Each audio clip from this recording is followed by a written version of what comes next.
बिस्मिल्लाहिर्रहमानिर्रहीम, अस्सलाम वालेकुम। विनस स्पोर्ट्स के साथ आपका मेज़बान शहजादा मोइन हाजिर है।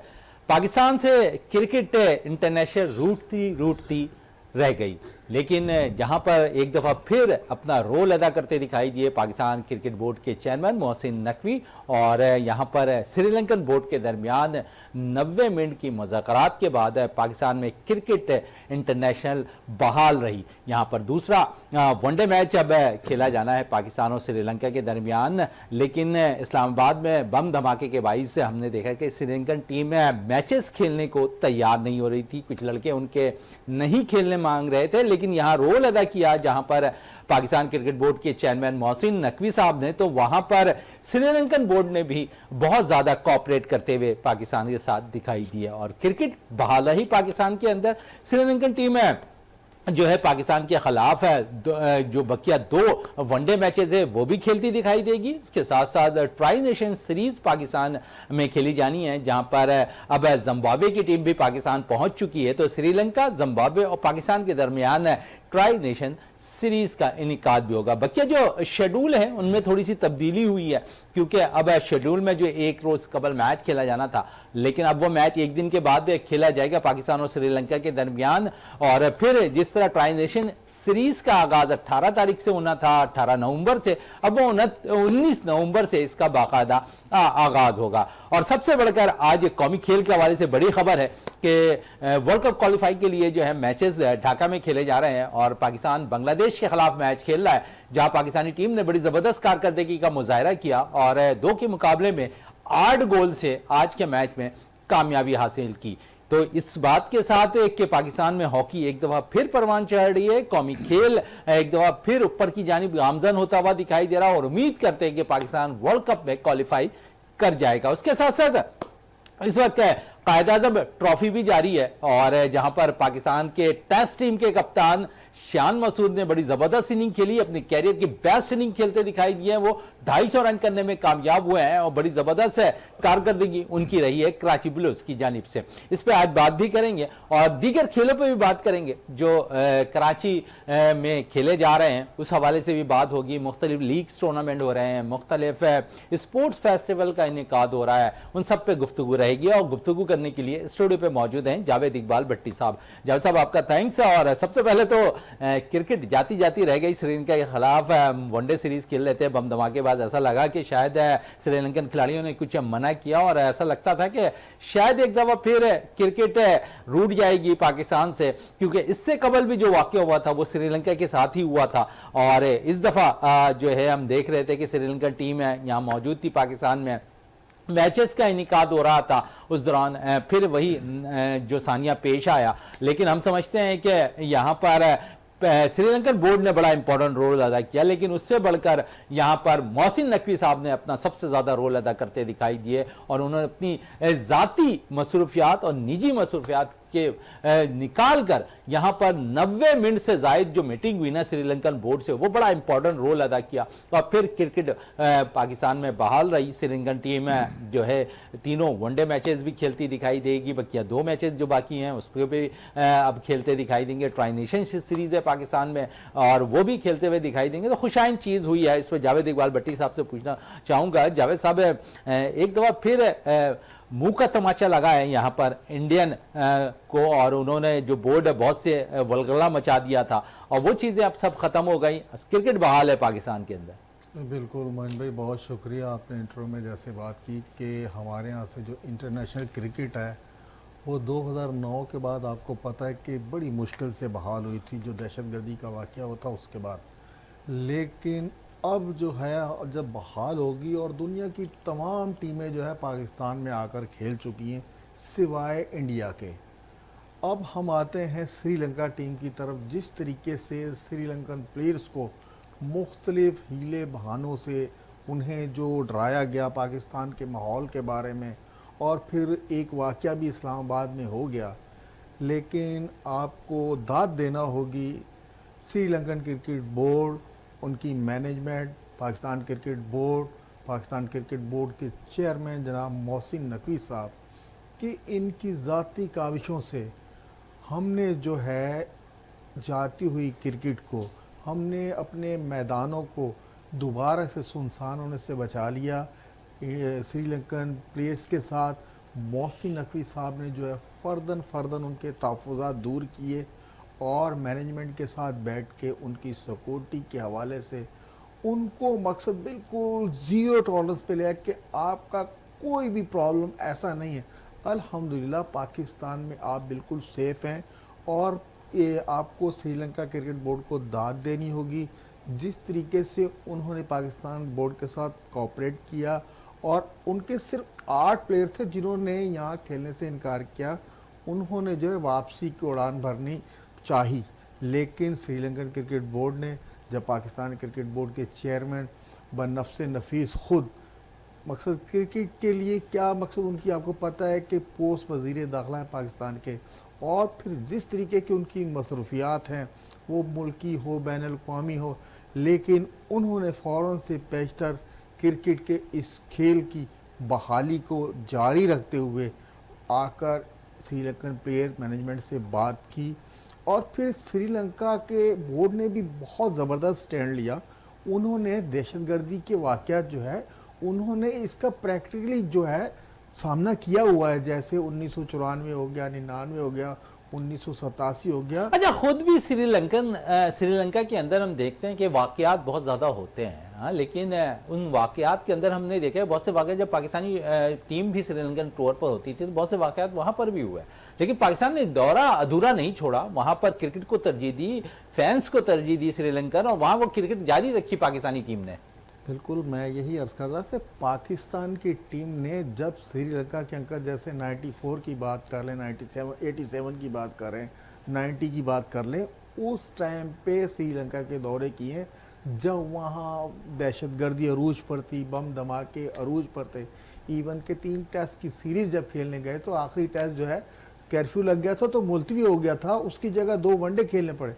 पाकिस्तान क्रिकेट बोर्ड ने जिस तरीके से श्रीलंकन क्रिकेट बोर्ड का साथ दिया था खेलों की बहाली के लिए, आज जो है श्रीलंका ने उसका हक अदा कर दिया। उन्होंने अपने प्लेयर्स को बहुत ही अच्छी कॉल दी कि अब जो प्लेयर वापस जाना चाहता है तो हम उसका सब्स्टिट्यूट भेज देंगे, लेकिन ये जो दौरा पूरा करेंगे, ये पूरा करेंगे, और फिर आगे ट्राई नेशन आ रही है वो भी पूरी होगी। तो ये आपको दाद देनी होगी मोहसिन नकवी साहब को, जिनकी ज़ाती काविशों से ना सिर्फ BCCI में हो गया या इंडियन क्रिकेट बोर्ड से हो गया, जिस तरीके से वो पाकिस्तान क्रिकेट का दिफा करते आ रहे हैं, इंडिया के साथ बराबरी के मामलात किए हैं, और फिर कहीं जैसे अभी जो एशियन के ट्रॉफी का जो मसला था, उन्होंने जिस तरीके से अपना स्टैंड लिया और इंडिया की टीम ने जो वहाँ मकसद खेल से नीचे की जो हरकत की, उस हवाले से उन्हें ट्रॉफी भी आज तक नहीं मिली। तो हमने असूलों पे स्टैंड लिया। मोहसिन नकवी साहब को इसका क्रेडिट जाएगा कि उन्होंने ये ट्राई नेशन सीरीज़ और ये जो हमारी श्रीलंका के साथ वनडे सीरीज थी, इसको जारी रखने में बहुत बड़ा उनका किरदार था, और ये उनकी ज़ाती काविशें थी, जिसकी वजह से हम देखिएगा कि कल इंशाल्लाह हमारा जो दूसरा वनडे इंटरनेशनल मैच है श्रीलंका के साथ, वो PD में स्टार्ट होगा। चले, बड़ी ज़बरदस्त बात कही कि स्टार्ट होगा, और स्टार्ट से कबल हम थोड़ी सी बात करें यहाँ पर, क्योंकि वाक़यात ये बहुत ज़्यादा रहनुमा हो रहे हैं और हम समझते हैं कि ऐसी चीज़ें नहीं होनी चाहिए। बड़ा सेफ़ कंट्री है हमारा, लेकिन सिक्योरिटी फोर्सेस ने बड़ा इंपॉर्टेंट रोल अदा किया। लेकिन मैं साथ साथ श्रीलंकन खिलाड़ियों को भी अप्रिशिएट करना चाहूँगा कि उन्होंने अपने बोर्ड की बात मानी और इस सीरीज़ को जारी रखा। मोइन भाई देखें, बोर्ड को तो आपको पता है कि आपने बात मानती है, लेकिन आपको थोड़ा सा जो है ना, थोड़ा पड़ोसी मुल्क में चले जाएं, कोई IPL को ले लें, उनका सीज़न आने वाला है, तो प्लेयर्स पावर एक दूसरे के साथ तो राब्ते में होते हैं, लेकिन इंडियन मीडिया ने बड़ी कोशिश की। उन्होंने तो इस तरीके से वावेला मचाया हुआ था कि समझे हमारी ये जो सीरीज़ है श्रीलंका के साथ, ये भी मुलतवी हो गई, और जो ट्राई नेशन सीरीज़ है वो भी मुलतवी हो गई। उनके तो बाद ऐसे जो चैनल है कार्टून नेटवर्क, उन्होंने तो यहाँ तक बता दिया था कि श्रीलंका जो प्लेयर हैं वो श्रीलंका भी पहुँच चुके हैं, और जो है जिम्बाब्वे ने भी आने से इनकार कर दिया है। तो उनका ये जो गोदी मीडिया वक्तन फवक्तन वो ऐसी कोई भी ओछी हरकत जिसमें पाकिस्तान का थोड़ा सा भी अगर नाम आ जाए तो उसे बढ़ा चढ़ा कर पेश करते हैं कि पाकिस्तान में ये हो गया वो हो गया। अल्हम्दुलिल्लाह हमारी सिक्योरिटी फोर्सेस और हमारी एजेंसीज बिल्कुल मुतहर्रिक हैं देखिए इक्का दुक्का वाकयात ये पूरी दुनिया में हो रहे हैं। आप इन वाकयात को रोकने की सलाहियत रखते हैं, पूरी दुनिया आपको देख रही है, और जिस तरीके से हम अपनी दिफाई सलाहियतों का इजहार मई में भी कर चुके हैं, तो ये तमाम दुनिया जानती है। और यही वजह है कि श्रीलंकन क्रिकेट बोर्ड ने जो है हमारे वजीर दाखिला की बात और गवर्नमेंट ऑफ पाकिस्तान की बात और पाकिस्तान क्रिकेट बोर्ड की बात, उन्होंने उस पर ओबे किया और सीरीज जारी रहेगी। अच्छा, सीरीज जारी रहेगी। सीरीज के पहले मैच में पाकिस्तान ने कामयाबी हासिल की, मैच कांटेदार रहा। क्या कहेंगे उस मैच के हवाले से कि जहां पर पाकिस्तानी बॉलर्स को भी क्रेडिट देना पड़ेगा, पाकिस्तान बैटर्स को मैं खासकर सलमान अली आगा को क्रेडिट दूंगा, बड़ी मुश्किल हालात में उन्होंने सेंचुरी स्कोर की मैच के लिए, और ऐसा नहीं लग रहा था कि पाकिस्तान जो है 300 के करीब रन बनाएगा। ऐसा लगता था कि पाकिस्तान 220 230 के अंदर आउट हो जाएगा। लेकिन सलमान अली आगा मैं समझता हूँ कि वनडे में जिस तरह उनकी कारकर्दगी जारी है, इस किस्म की कारकर्दगी शायद वो T20 फॉर्मेट में नहीं कर पा रहे हैं। आप समझते हैं इजाफी बोझ जो कप्तानी का उन पर डाला गया है, उसकी बिना पर शायद उनसे परफॉर्मेंस नहीं होती दिखाई दे रही है। बिल्कुल मोइन भाई, आप बिल्कुल सही कह रहे हैं। जिस तरीके की उन्होंने वनडे में कंटिन्यू 2 से 3 इनिंग्स खेल दी है, 50 और फिर 50 को 100 में कन्वर्ट करना, और जैसे आप कह रहे हैं मुश्किल हालात में बारी खेलना, बिल्कुल। और फिर आपने देखा कि आपकी टॉप ऑर्डर बाबर, साइम, फखर, ये तमाम प्लेयर आउट हो चुके थे, लेकिन उसके बाद उस टाइम आपने इनिंग बिल्ड की, विकेट पे स्टे किया, और ना सिर्फ खुद खेला, अपने साथ प्लेयर्स के साथ, जैसे हुसैन तलत के साथ उन्होंने पार्टनरशिप लगाई 100+ की। देखिए वहाँ से उनको मैच बना दिया, नहीं तो लग ये नहीं रही था कि आप जो है 270-80 तक भी जाएंगे, जो सिचुएशन थी।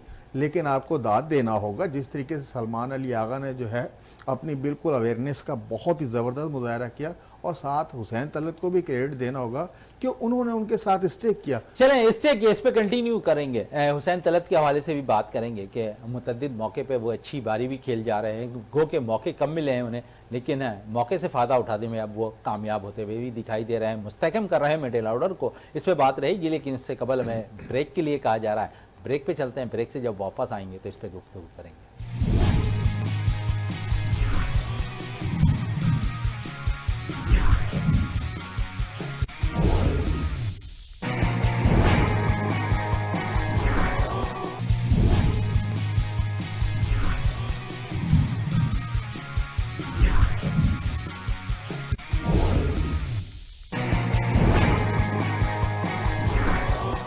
Welcome back. और वक्फे से कबल हम बात कर रहे थे यहाँ पर पाकिस्तान के मिडिल ऑर्डर के हवाले से बैटिंग पर, और जिस पर सलमान अली आगा ने बड़ा अच्छा रोल अदा किया पहले वनडे के अंदर, जहाँ पर उन्होंने सेंचुरी स्कोर की, उनका भरपूर साथ दिया हुसैन तलत ने, जिन्होंने बड़ी ज़बरदस्त बैटिंग का मुजाहरा किया इस मैच के अंदर। लेकिन क्रेडिट हमें यहाँ पर थोड़े से बॉलर्स को भी देना पड़ेगा, जहाँ पर एक ऐसा लग रहा था कि श्रीलंकन टीम आसानी से टारगेट चेस कर लेगी, लेकिन पाकिस्तानी बॉलर्स ने अच्छी बॉलिंग का मुजाहरा किया। कुछ तब्दीलियां हम बहुत ज़्यादा हो रही टीम में, हम परफॉर्मेंस देने वाले प्लेयर्स को भी बाज़ दफ़ा हम जो है डग आउट पर बैठा देते हैं। इब्रार को हमने देखा कि लास्ट जो मैच हुआ वहाँ उसने आउट भी किए, लेकिन हम फिर देखते हैं कि वनडे के पहले मैच में उन्हें ड्रॉप भी कर दिया जाता है। यही मोइन भाई देखें, सबसे बड़ी प्रॉब्लम यही है, हमारी मैनेजमेंट और जो हमारी कमेटी बैठी हुई है, हमारे कप्तान साहब को भी सोचना चाहिए कि आप किस तरह की चेंजिंग कर रहे हैं। पिछले मैच में उनकी जो है कैरियर बेस्ट परफॉर्मेंस थी और मैन ऑफ द मैच थे, अगले मैच में आपने उन्हें ड्रॉप कर दिया, और आपके जो टॉप ऑर्डर थी तीनों हसरंगा ने जो है उनके स्पिनर ने उड़ा के रख दी थी। तो ये इसका मकसद ये कि आप विकेट रीड किए बगैर जो है चेंजिंग आपने करनी है, यानी कि एक्सपेरिमेंट जो है हर जगह हमने करना है। तो ये चेंज जो है बिल्कुल पाकिस्तान के खिलाफ जा रही थी, लेकिन आपको दाद देना होगी कि जिस तरीके से यहाँ हारिस रऊफ ने जो अपना स्पेल चलाया, हारिस रऊफ ने शुरू के आपको जो 4 प्लेयर आउट कर दी, उन्होंने एक स्टेज आपको प्रोवाइड किया। फिर उसके बाद नसीम शाह ने आउट स्टैंडिंग बॉलिंग की, सेकंड लास्ट ओवर जो नसीम शाह ने करवाया था वो बहुत ही शानदार ओवर था। वहाँ से पता चल रहा था लाइन और लेंथ अगर मेंटेन करके आपको बॉलिंग करनी है तो आप जो है कम रन्स का भी दिफा कर सकते हैं। लेकिन 21 रन बनना कोई मुश्किल नहीं थे, लेकिन यह है कि आपके जो बॉलर्स ने बीच में मेहनत की, और आपको फिर क्रेडिट देना होगा कि आप 299 स्कोर पे सजाने में कामयाब रहे। नहीं तो जिस तरीके से आपकी टॉप ऑर्डर जो है बिल्कुल आउट हो गई थी, और उसके बाद इनिंग्स को जो संभाला दिया, उसके बाद आप 300 का टारगेट देने में कामयाब हुए, और श्रीलंका की टीम वो अपने टारगेट की तरफ जा रही थी, लेकिन यह है कि उनकी मुतवातिर जब विकेटें गिरना शुरू हुई है तो वक्फे वक्फे से उनकी विकेटें गिरती रही।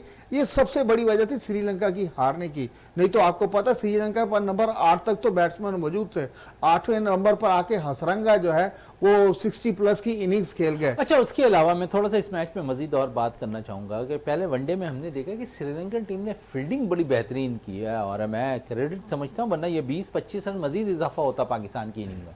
बिल्कुल आउटस्टैंडिंग फील्डिंग अगर आपने देखनी थी, जो पहले वनडे में श्रीलंका की फील्डिंग का मयार था वो लग रहा था कि कोई इंटरनेशनल पाई की जो है बड़े अरसे बाद हमें फील्डिंग देखने को मिली। हालांकि अभी जो पिछला एशिया कप हुआ उसमें भी ऐसी फील्डिंग किसी भी टीम की नजर नहीं आई, लेकिन उन्होंने कमाल की फील्डिंग की। जैसे अभी आपने कहा कि 25 से 30 रन जो है उन्होंने फील्डिंग की वजह से बचाए थे, नहीं तो आपका स्कोर जो 330-35 की तरफ जा रहा था। लेकिन यह कि श्रीलंका को आपको दाद देनी होगी और जिस तरीके से उन्होंने फील्डिंग की और फिर उसका आप देखिए असर होता है। मुखालिफ टीम जब देखती है कि हमारे खिलाफ इतनी बेहतरीन फील्डिंग का मुजाहरा जो है हमारे मेहमान यहाँ आकर, उसका जो थोड़ी सी झलक पाकिस्तानी फील्डर ने भी दिखाई।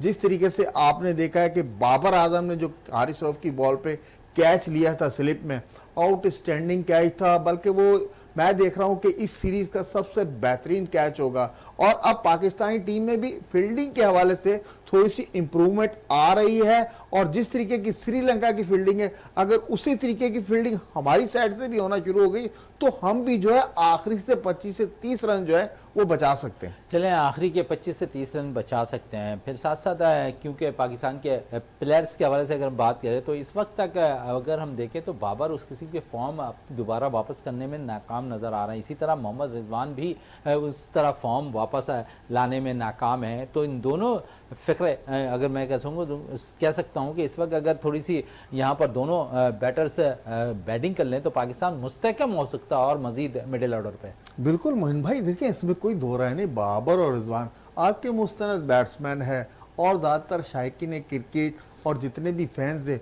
उनकी भी यही तवक्कात होती हैं कि बाबर और रिजवान से बड़े स्कोर की। और आपको पता है कि वनडे की टॉप रैंकिंग में पिछले 7 सालों में पहली दफ़ा जो है बाबर आजम जो है ऊपर के टॉप 5 में भी नहीं है, नीचे 7वें नंबर पर चले गए। तो इसका असर ना सिर्फ उनकी रैंकिंग पे भी पड़ रहा है और उनकी जो रूठी हुई फॉर्म है, उनको चाहिए एक आध अच्छी इनिंग तराशते हैं, अगर वो फॉर्म में वापस आ जाते हैं ना सिर्फ आप अपनी रैंकिंग में दोबारा जा सकते हैं बल्कि पाकिस्तान के लिए जो ना एक अच्छा स्टेज प्रोवाइड कर सकते हैं, क्योंकि पाकिस्तान को तसलसल के साथ रन्स करने वाले प्लेयर की अशद ज़रूरत है। जैसे अभी आपने देखा 2 से 3 मैचेस में सलमान अली आगा जिस तसलसल से रन्स कर रहे हैं, सिर्फ सलमान अली आगा के आप 100 और 62 तलब के देख लें तो आप 300 तक पहुंच गए। अगर टॉप ऑर्डर भी आपका रन्स करने लग जाएगा तो मैं समझता हूं बहुत अच्छा साइन। चले, टॉप ऑर्डर हमारा रन करता दिखाई देगा तो पाकिस्तान आने वाले मैचेस में अच्छी परफॉर्मेंस और दे सकता है, सीरीज अपने नाम कर सकता है। साथ साथ मैंने कायद-ए-आज़म ट्रॉफी का भी जिक्र किया था और कायद-ए-आज़म ट्रॉफी के अंदर जो 7वां राउंड है वो स्टार्ट हो गया है और तीसरे दिन का जो खेल अख्ताम पजीर हुआ उस हवाले से ज़रूर मैं आपको बताऊंगा, क्योंकि इसमें शान मसूद ने बड़ी ज़बरदस्त कारकर्दगी दिखाई है। खासकर अब तक का जो रिजल्ट आया है उसमें मैं बात कर लेता हूँ। सियालकोट ने मुल्तान को 204 रन से शिकस्त दी है और फिर फाटा ने भावलपुर को इनिंग और 86 रन से शिकस्त दी है। पेशावर ने लाहौर वाइट्स को 85 रन से शिकस्त दी है। तो ये तो शिकस्त के मामला थे, लेकिन साथ साथ कराची ब्लूज की जानिब से बड़ी जबरदस्त कारकर्दगी का मुजाहरा किया है पाकिस्तान टेस्ट टीम के कप्तान शान मसूद ने, जिन्होंने 250 रन स्कोर किए हैं, अपने कैरियर की बेस्ट इनिंग खेलने में कामयाब रहे हैं वो। इसके अलावा क्योंकि शोएब अख्तर क्रिकेट स्टेडियम पिंडी में भी कराची ब्लूज ने एबटाबाद के खिलाफ दूसरी इनिंग 451 रन 5 खिलाड़ी आउट पर डिक्लेयर कर दी। शान मसूद, जिस तरह मैं कह रहा था कि 28 चौके और उन्होंने लगाए अपने कैरियर के बेस्ट इनिंग खेलने में और 250 रन स्कोर किए। उनका भरपूर साथ दिया रमीज अजीज ने, जिन्हें 78 रन बनाने में कामयाब रहे। उसके साथ साथ क्योंकि फिर हदफ मिला एबटाबाद को और एबटाबाद की टीम में 519 रन का हदफ मिला है और खेल खत्म होने पर उसने 5 खिलाड़ियों के नुकसान पर 147 रन बना लिए हैं। पाकिस्तान टेस्ट टीम का हिस्सा कामरान गुलाम 47 रन पर नॉट आउट है इस विकेट पर और उनकी कोशिश होगी कि मैच भी बचाएं और मैच ना बच पाए तो कम से कम मैच ड्रॉ जरूर हो जाए। उसके साथ साथ एबटाबाद स्टेडियम में फैसलाबाद और इस्लामाबाद के खिलाफ दूसरी इनिंग 2 विकेटों पर 221 रन बनाकर डिक्लेयर कर दी है। सरदार हसन रजा ने 106 रन की बारी खेलने में कामयाब हुए और नॉट आउट है। उवैस जफर 52 रन बनाकर नॉट आउट है। फिर साथ साथ क्योंकि इस्लामाबाद को जीतने के लिए 449 रन का हदफ मिला है, खेल खत्म होने पर उसने एक विकेट पर 159 रन बना लिए हैं। शामिल हुसैन जो 17 चौके और एक छक्के की मदद से 101 रन बनाकर विकेट पर मौजूद है। अब्दुल फजल ने भी 57 रन स्कोर किए हैं और शामिल हुसैन पाकिस्तान शाहीन की भी नुमाइंदगी कर चुके हैं, बड़ी ज़बरदस्त बल्लेबाज हैं। उसके अलावा इमरान खान क्रिकेट स्टेडियम पेशावर में भी मैच जारी है। बावरपुर की टीम फाटा के खिलाफ जो है दूसरी इनिंग में 164 रन बनाकर आउट हो गई है। मोहम्मद उमैर ने 32 रन बनाए हैं। हयातुल्लाह और सिराजुद्दीन ने 3-3 खिलाड़ियों को आउट किया। सिराजुद्दीन बड़े जबरदस्त उभरते हुए बॉलर निकल कर आए हैं सामने और बड़ी जबरदस्त कारकर्दगी आज़म ट्रॉफी में भी दिखा रहे हैं। उसके अलावा क्योंकि ये मैच जब अख्ताम पजीर हुआ तो पाकिस्तान T20 के स्क्वाड का हिस्सा बनने वाले, और अब क्योंकि वो स्क्वाड का हिस्सा नहीं है, खुशदिल शाह को प्लेयर ऑफ द मैच करार दिया गया। फिर डायमंड क्रिकेट ग्राउंड इस्लामाबाद की अगर हम बात करें तो पेशावर की टीम लाहौर वाइट्स के खिलाफ दूसरी इनिंग में 237 रन बनाकर आउट हो गई है। इसरारुल्लाह ने 76 रन स्कोर किए हैं। नुमान अली ने 112 रन देकर 5 खिलाड़ियों को आउट किया। नुमान और साजिद की इसलिए मैं बात करता हूं ज्यादा कि ये डोमेस्टिक क्रिकेट खेलने को बड़ी तरजीह देते हैं। नुमान ने देखे फिर यहां पर खेला और अपनी टीम की जानिब से 112 रन देकर 5 विकेटें हासिल की हैं। उन्होंने मैच में टोटल 9 खिलाड़ियों को आउट किया, बड़ी जबरदस्त कारकर्दगी रही है। और फिर एक ऐसे बॉलर के हवाले से भी हम बात करते हैं जिन्हें मैचेस पाकिस्तान की तरफ से नुमाइंदगी का मौका नहीं मिल रहा है। जब भी वो पाकिस्तान की नुमाइंदगी करते हैं पाकिस्तान को बड़ी जबरदस्त अपनी बॉलिंग से जो है अपने बॉलिंग का जो तासुर है ना वो छोड़ जाते हैं। मोहम्मद अब्बास ने भी इस मैच में 4 खिलाड़ियों को आउट किया है। मोहम्मद अब्बास पाकिस्तान के फास्ट बॉलर हैं, बड़ी जबरदस्त कारकर्दगी रही है। उसके अलावा लाहौर कप जीतने के लिए 253 रन का हदफ मिला है, लेकिन पूरी टीम 167 रन बनाकर आउट हो गई। मोहम्मद अब्दुल्ला ने 52 रन बनाए। साजिद खान ने 60 रन देकर 5 खिलाड़ी आउट किया। उन्होंने मैच में 10 विकेटें हासिल किया और प्लेयर ऑफ द मैच करार पाया। अब देखिए दोनों बॉलर्स पाकिस्तान के जो टेस्ट टीम का हिस्सा है, दोनों पाकिस्तान की नुमाइंदगी करते हैं, पाकिस्तान की जानिब से अच्छी कारकर्दगी का मुजाहरा करते हैं। पाकिस्तान का मैच टेस्ट मैचेस जिताने में बड़ा इंपॉर्टेंट रोल अदा करता है, लेकिन उन्होंने डोमेस्टिक क्रिकेट नहीं छोड़ी है। यही वजह है कि जब उन्हें मैचेस में मौका मिलता है तो वो पिच को बहुत अच्छा रीड करता है दोनों बॉलर, और साजिद और नोमान अगर यहाँ देखें तो यहाँ भी कंट्रीब्यूशन दोनों अलग अलग टीमों से खेल रहे थे। एक जानिब साजिद ने 10 विकेटें हासिल की तो दूसरी तरफ नोमान ने 9 विकेटें हासिल की है। कंट्रीब्यूशन दोनों बॉलर्स का रहा अपने अपने टीमों की नुमाइंदगी करते हुए। उसके अलावा अगर हम बात करें मर गलारा ग्राउंड की, तो जहां पर मुल्तान को जीतने के लिए 391 रन का हदफ मिला, लेकिन पूरी टीम 186 रन बनाकर आउट हो गई। जैन अब्बास एक अच्छे उभरते हुए हमारे पास बल्लेबाज आए हैं, 43 रन बनाने में कामयाब रहे। और उसके अलावा हमजा नजीर ने 64 रन देकर इस मैच में 5 विकेटें हासिल की। और उसके अलावा इस मैच में एक और उभरता हुआ पाकिस्तान का left arm spinner Mehran Mumtaz ने 4 खिलाड़ियों को आउट किया और टोटल इस मैच में मेहरान मुमताज ने 9 खिलाड़ियों को आउट किया है। इस पे बात करते हैं आज़ाद ट्रॉफी पे प्लेयर्स की परफॉर्मेंस पर, और मैं जरूर जावेद साहब से बात करूंगी। जावेद साहब यहाँ नोमान की बात करें, साजिद की बात करें, अब्बास की बात करें, मेहरान मुमताज की बात करें, शान मसूद की बात करें, कामरान गुलाम की बात करें, तमाम ही लड़के जो इस वक्त आज़ाद ट्रॉफी खेल रहे हैं तमाम ही परफॉर्मेंस दे रहे हैं। बिल्कुल मोइन भाई, जैसे अभी आपने बहुत तफसील के साथ पूरी कायद-ए-आज़म ट्रॉफी पे रोशनी डाली, और यहाँ ज़्यादातर देखें आपको बैट्समैन ही डोमिनेट करते हुए नज़र आ रहे हैं। जैसे आपने शान की बात की, टेस्ट कप्तान की, उन्होंने 250 रन की इनिंग्स खेली और कैरियर की बेस्ट इनिंग खेलने में कामयाब रहे, खेल दी उन्होंने। और फिर और भी जितने प्लेयर्स हैं वो रन्स देखे रन्स लग रहे हैं। और अगर आप बॉलर्स में अगर आ जाएं तो आपके जो सीनियर्स बॉलर हैं जैसे साजिद हो गया, नोमान हो गया, आपको पता ही ये डोमेस्टिक के बिल्कुल पुराने जितने बैट्समैन हैं उन सब के साथ ही खेलते रहे और डोमेस्टिक इन्होंने कभी मिस अच्छा नहीं डोमेस्टिक में आऊंगा, मैं कंटिन्यू करूंगा इसको, लेकिन मुझे ब्रेक के लिए कहा जा रहा है और जब ब्रेक से वापस आएंगे कायद-ए-आज़म ट्रॉफी में उम्दा कारकर्दगी दिखाने वाले प्लेयर्स के हवाले से जरूर बात रहेगी।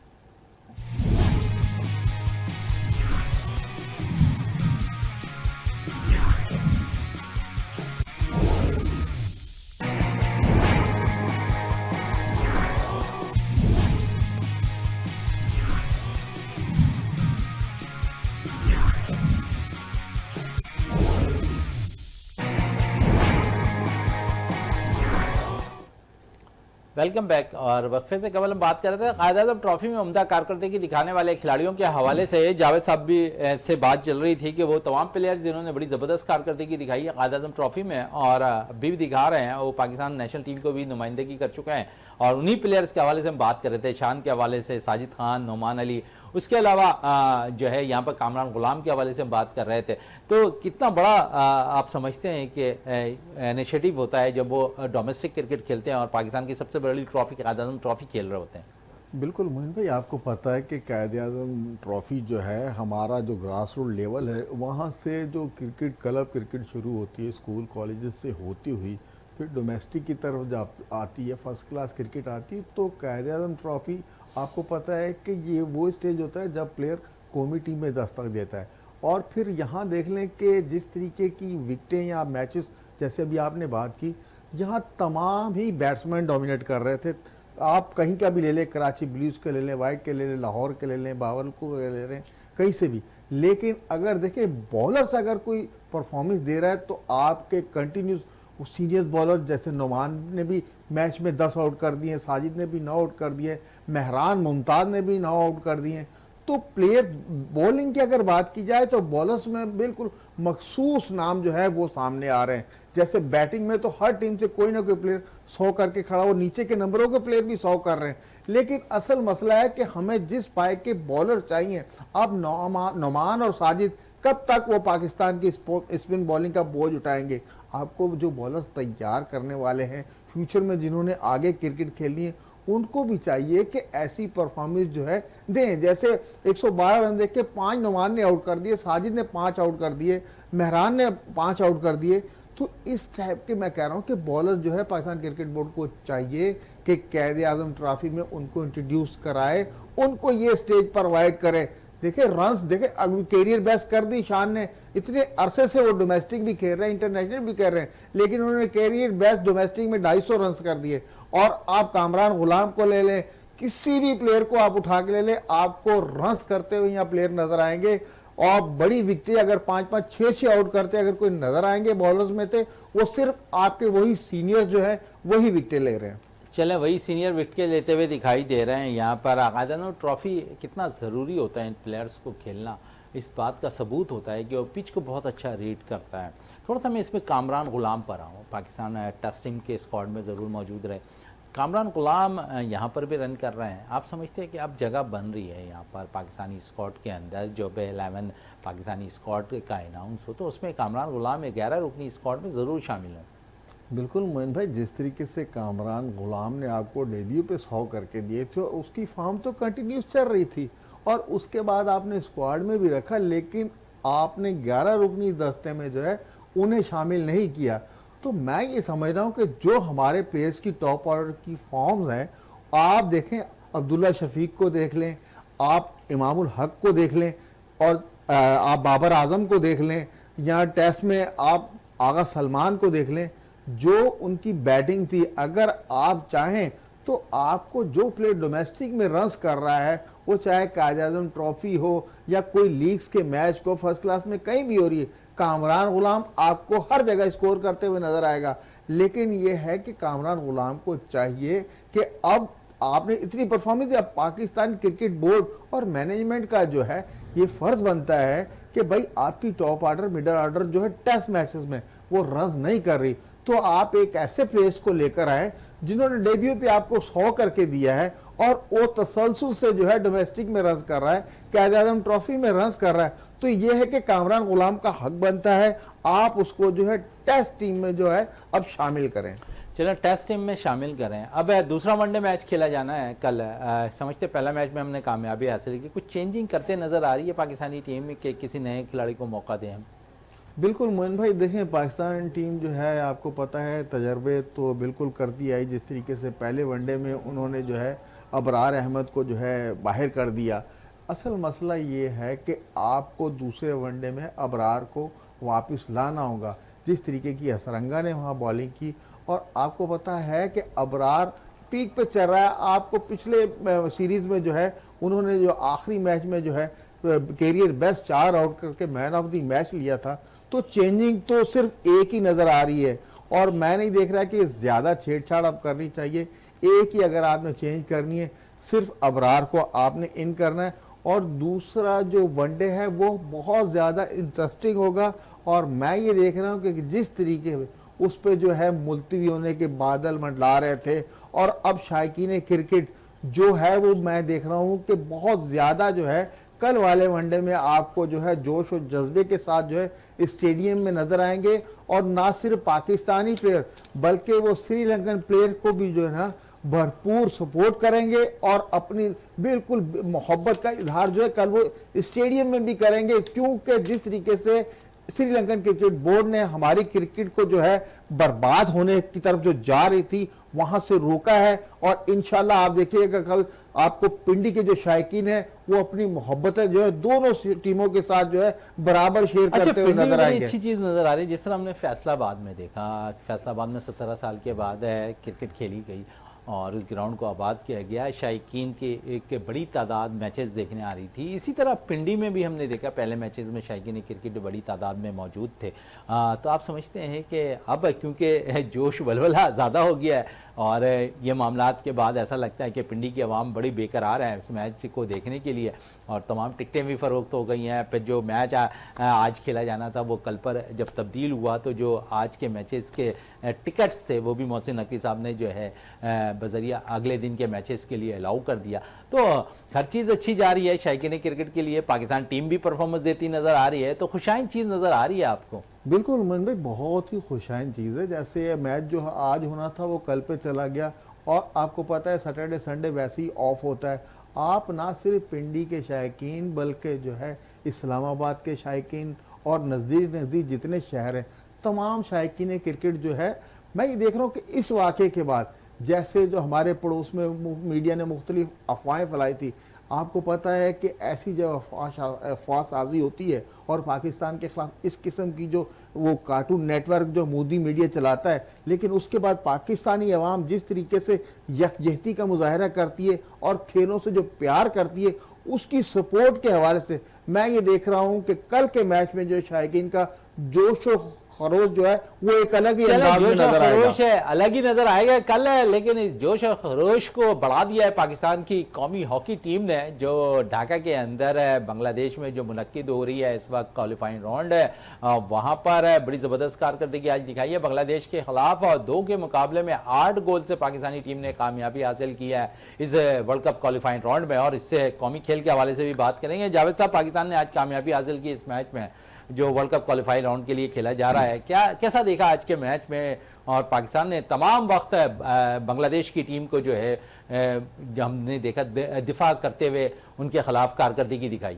बिल्कुल मोहन भाई, देखें आज के मैच में जो पाकिस्तान ने हॉकी खेली है बिल्कुल अटैकिंग हॉकी खेली है। और जैसे अभी आपने कहा है कि बांग्लादेशी प्लेयर जो है वो तमाम चारों क्वार्टर्स में आपको बैकफुट पे अपने दिफा में ही नजर आए, लेकिन और 2 और 8 गोल का जो डिफरेंस है आपने देखा कि बिल्कुल कमाल की हॉकी खेली है आज पाकिस्तान। आपको पता है कि वर्ल्ड कप क्वालिफाइंग राउंड है, और अगर आप इस टूर्नामेंट में कामयाबी हासिल करते हैं तो आपने आगे क्वालिफाई करना है। लेकिन जैसे आज 8 गोल कर दिए पाकिस्तान ने अगले मैच में भी इसी किस्म की कारकर्दगी दिखानी है, और पाकिस्तान अगर अच्छी कारकर्दगी दिखाएगा तो यहां पर वर्ल्ड कप क्वालिफाई के लिए जो है पाकिस्तानी टीम चली जाएगी।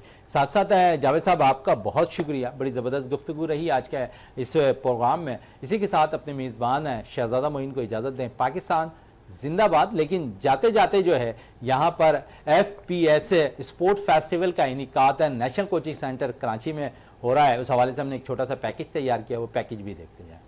कराची में मुनक्किदा स्पोर्ट डे में तलबा ने एथलेटिक्स से मुख्तलिफ इवेंट जबकि वालिदैन ने रस्सा कशी और 70 मीटर रेस में भरपूर शिरकत की। इवेंट के इनेकाद पर बच्चे पुरजोश नजर आए जबकि वालिदैन को अपना बचपन याद आ गया। मुत्तहदा अरब अमारात के मारूफ ताजिर रहनुमा मोहम्मद सुहेल अजहर रोनी, PCB कराची के GM अरशद खान और इंटरनेशनल एथलीट मोहित बलोच ने इनामात तकसीम किए। कराची सजा जूनियर एथलेटिक्स का मेला। FPS स्पोर्ट डे में बच्चों ने एथलेटिक्स के मुख्तलिफ इवेंट में अपनी सलाहियतों का इजहार किया। बच्चों के जोश देखकर वालिदैन को अपना बचपन याद आ गया और उतर गए रस्सा कशी और रेस के मैदान में। स्पोर्ट डे के अख्तिताम पर UAE के ताजिर रहनुमा मोहम्मद सुहेल अजहर रोनी, GMPCB कराची अरशद खान और इंटरनेशनल एथलीट मोहित बलोच ने इनामात तकसीम किए, जबकि विनिंग ट्रॉफी लियाकत हाउस के नाम रही।